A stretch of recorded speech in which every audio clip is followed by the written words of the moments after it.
ಒಂದು ಅಪಾಯಕಾರಿ ಸಂಗತಿ ಏನು ಅಂದರೆ, ಪತ್ರಕರ್ತರು ಕೆಲವರನ್ನು ಪ್ರಶ್ನೆ ಮಾಡಿದ್ರು, ನಿಮಗೆ ಸಂವಿಧಾನ ಮತ್ತು ಶರಿಯಾದಲ್ಲಿ ಯಾವುದನ್ನು ಆರಿಸ್ಕೊಳ್ತೀರಿ ಅಂತ. ಕೆಲವರು ಉತ್ತರಿಸಿದ್ದಾರೆ, ನಾವು ಶರಿಯಾವನ್ನೇ ಆರಿಸ್ಕೊಳ್ತೀವಿ ಅಂತ. ಇದು ಭಾಳ ಅಪಾಯಕಾರಿ. ಭಾರತ ಈ ಖಮೇನಿ ಹತ್ಯೆ ಯಾಕಾಯಿತು ಏನಾಯಿತು ಅನ್ನೋದ್ರ ವಿಶ್ಲೇಷಣೆಗೆ ನಾನು ಹೋಗಲ್ಲ. ಆದರೆ ಭಾರತದ ವ್ಯಾಪ್ತಿಯನ್ನು ಮೀರಿ ಮತೀಯ ಕಾರಣಕ್ಕೆ ಒಂದು ಸಂಬಂಧ ಇಟ್ಕೊಂಡು ಆ ಸಂಬಂಧವನ್ನು ವ್ಯಕ್ತಪಡಿಸಿದ ರೀತಿ ಇದೆಯಲ್ಲ, ಆ ರೀತಿಯಲ್ಲಿ ದೇಶಕ್ಕಿಂತ ಖೊಮೇನಿಯೇ ದೊಡ್ಡವನು ಅನ್ನುವಂಥ ಮನಸ್ಥಿತಿ ಕೆಲವರಿಗಿದ್ದಂತೆ ಕಂಡು ಬಂತು. ನಾನು ಅವರಿಗೆ ಹೇಳಕ್ಕೆ ಬಯಸ್ತೇನೆ, ದೇಶಕ್ಕಿಂತ ಖೊಮೇನಿ ದೊಡ್ಡವನು ಅಲ್ಲ.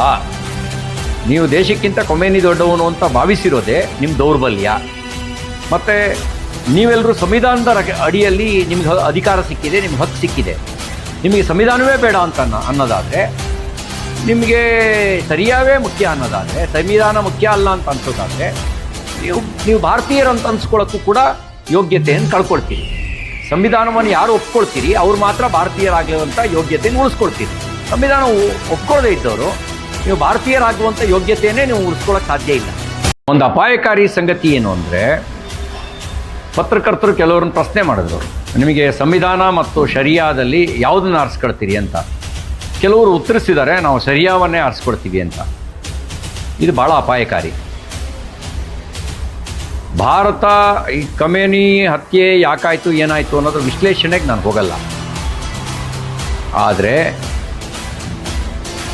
ಭಾರತದ ವ್ಯಾಪ್ತಿಯನ್ನು ಮೀರಿ ಮತೀಯ ಕಾರಣಕ್ಕೆ ಒಂದು ಸಂಬಂಧ ಇಟ್ಕೊಂಡು ಆ ಸಂಬಂಧವನ್ನು ವ್ಯಕ್ತಪಡಿಸಿದ ರೀತಿ ಇದೆಯಲ್ಲ, ಆ ರೀತಿಯಲ್ಲಿ ದೇಶಕ್ಕಿಂತ ಖೊಮೇನಿಯೇ ದೊಡ್ಡವನು ಅನ್ನುವಂಥ ಮನಸ್ಥಿತಿ ಕೆಲವರಿಗಿದ್ದಂತೆ ಕಂಡು ಬಂತು.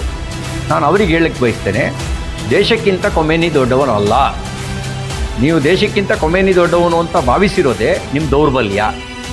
ಮತ್ತು ನೀವೆಲ್ಲರೂ ಸಂವಿಧಾನದ ಅಡಿಯಲ್ಲಿ ನಿಮ್ಗೆ ಅಧಿಕಾರ ಸಿಕ್ಕಿದೆ, ನಿಮ್ಗೆ ಹಕ್ಕು ಸಿಕ್ಕಿದೆ. ನಿಮಗೆ ಸಂವಿಧಾನವೇ ಬೇಡ ಅಂತ ಅನ್ನೋದಾದರೆ, ನಿಮಗೆ ಸರಿಯಾವೇ ಮುಖ್ಯ ಅನ್ನೋದಾದರೆ, ಸಂವಿಧಾನ ಮುಖ್ಯ ಅಲ್ಲ ಅಂತ ಅನ್ಸೋದಾದರೆ, ನೀವು ಭಾರತೀಯರು ಅಂತ ಅನ್ಸ್ಕೊಳ್ಳೋಕ್ಕೂ ಕೂಡ ಯೋಗ್ಯತೆಯನ್ನು ಕಳ್ಕೊಳ್ತೀರಿ. ಸಂವಿಧಾನವನ್ನು ಯಾರು ಒಪ್ಕೊಳ್ತೀರಿ ಅವ್ರು ಮಾತ್ರ ಭಾರತೀಯರಾಗುವಂಥ ಯೋಗ್ಯತೆಯನ್ನು ಉಳಿಸ್ಕೊಳ್ತೀರಿ. ಸಂವಿಧಾನ ಒಪ್ಕೊಳ್ಳದೇ ಇದ್ದವರು ನೀವು ಭಾರತೀಯರಾಗುವಂಥ ಯೋಗ್ಯತೆಯನ್ನೇ ನೀವು